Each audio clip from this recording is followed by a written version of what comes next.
TenZ is not who you think he is. Ever since the beta, TenZ has been the Jett guy for so many fans of Valorant, but in my opinion, there is another agent that suits his playstyle way better, and here's why. The pistol round begins with Sentinels in what will be their default look on attack. TenZ is split off solo outside of showers while his team maintains early market control and then sets up for a B site hit.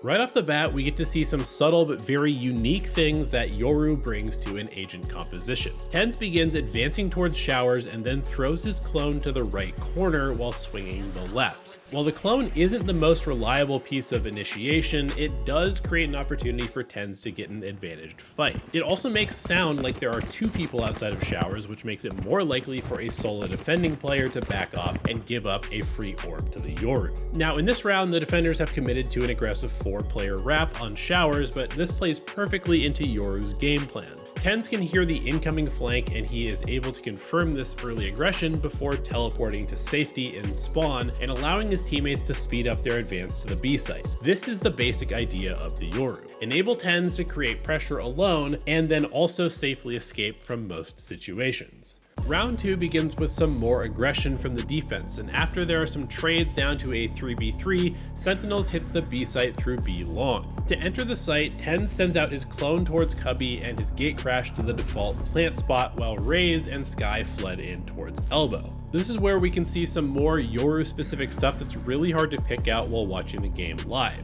100 Thieves Bang is hiding in the tube and trying to find the perfect timing to hop out for a right-click kill, and he can hear footsteps running towards his left side, which is the Yoru clone. We can see his attention follow those footsteps until TenZ fakes his gate crash on Bang's right.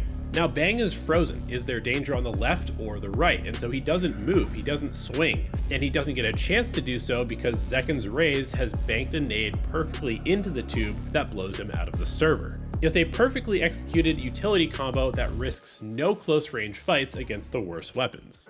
Round 3 is what really sold me on Yoru being the perfect agent for TenZ. So much of Yoru's impact is subtle stuff that can turn into massive stuff very quickly. TenZ is again left completely alone outside of showers to feel out the round to the best of his ability while his team groups towards B. We can see the plan here with TenZ's teleport set up towards the B site that will allow him to group up and speed up with his team if he hears a lot of players fighting for A control. After the defensive shower smoke clears, TenZ decides to make a play for information and follows his clone into showers. Even though neither of the defenders fall for the sound cue and swing into TenZ to shoot the clone, there's just a slight hesitation and uncertainty from both players because of these loud footsteps stomping towards them. Against someone with TenZ's aim and reaction time, even a tiny hesitation can be deadly, and he's able to isolate and then win 2 1v1s. The round is now almost impossible for 100 Thieves because they have 0 A control and TenZ could be anywhere on the server. He actually teleports back to B, however, to get healed, and then Sentinels groups up towards A after 100 Thieves shows presence on the B site. To secure the round, TenZ puts on his supportive hat, and Yoru ults, leading the way into lamps, backsite, and then spawn, where he finds 2 of the remaining 300 Thieves players. His scouting allows Saucy to spam out Harbor in heaven, and then TenZ exits the ult to give even more sound cues before teleporting back to A short, where he can watch the flank for his team. Sure enough,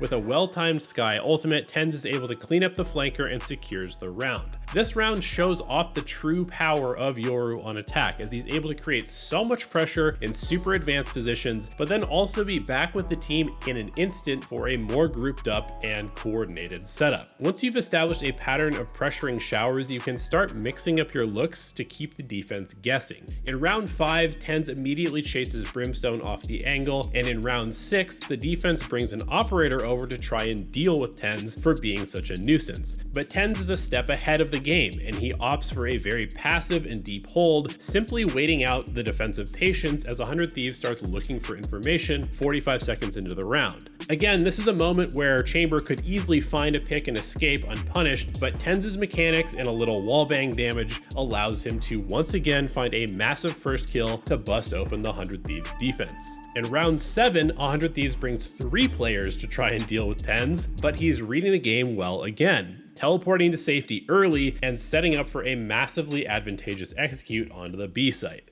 Round 8 is another great example of a Yoru-only high-impact play where Sentinels goes for a fast A split, but instead of splitting their numbers more evenly between showers and short, 4 players barrel into A short while TenZ solo clears all of showers, bench, and triple box with his ultimate. Now, a quick game theory lesson on why I think this is such a good play. Hello internet, welcome to Game Theory. Attackers have an advantage over defenders because they have the potential to fight for a site with greater numbers. However, if you send 5 people down one lane of the site, you end up with no map control, and it can be very hard to play post plant while worrying about every single other angle. This is why splitting is good, because it allows you to gain greater control over the site while also gathering more information about where defenders are or are not.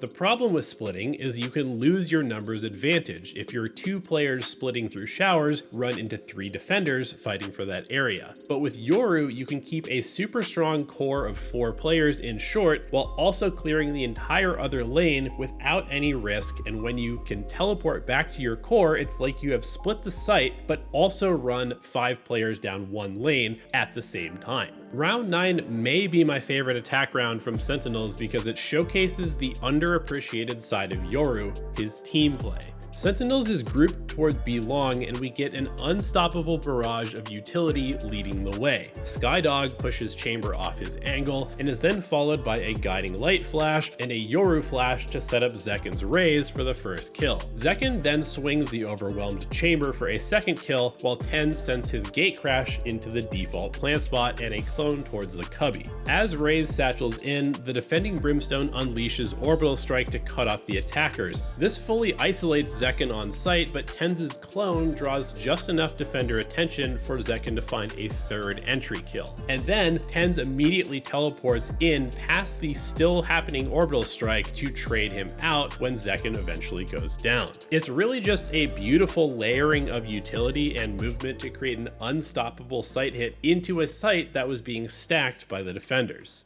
Round 11 is another awesome example of Yoru's potential for chaos as TenZ sends a flash and a clone into showers to fake an aggressive early push.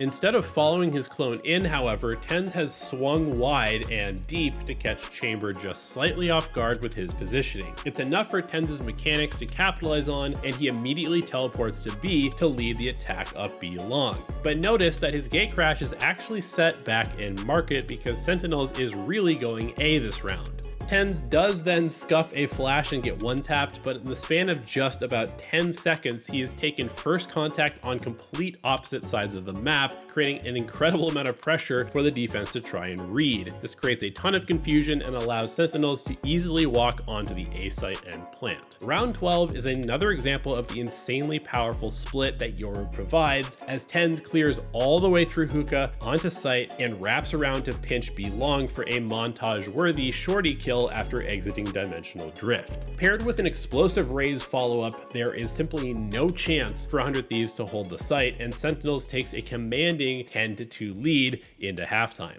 Yoru is definitely at his strongest on attack, but there's a couple defensive rounds worth talking about. In round 15, TenZ and Skye set up a basic B long hold, but then TenZ's playmaking instincts take over as he hears the defenders retreating from the Viper utility. He calls for a Skye pop flash and combos it with one of his own to annihilate Harbor, then quickly teleports back to safety. He's immediately back in position to defend hookah and gives Sentinels a 2-player advantage in just a matter of seconds. Round 16 is the perfect play call to try and close out a map and break the opponent's economy, as Sentinel sets up for a showers crunch. The cool thing about doing this play with a Yoru is that instead of just Skye utility leading the way, you have extra flashes to follow up with.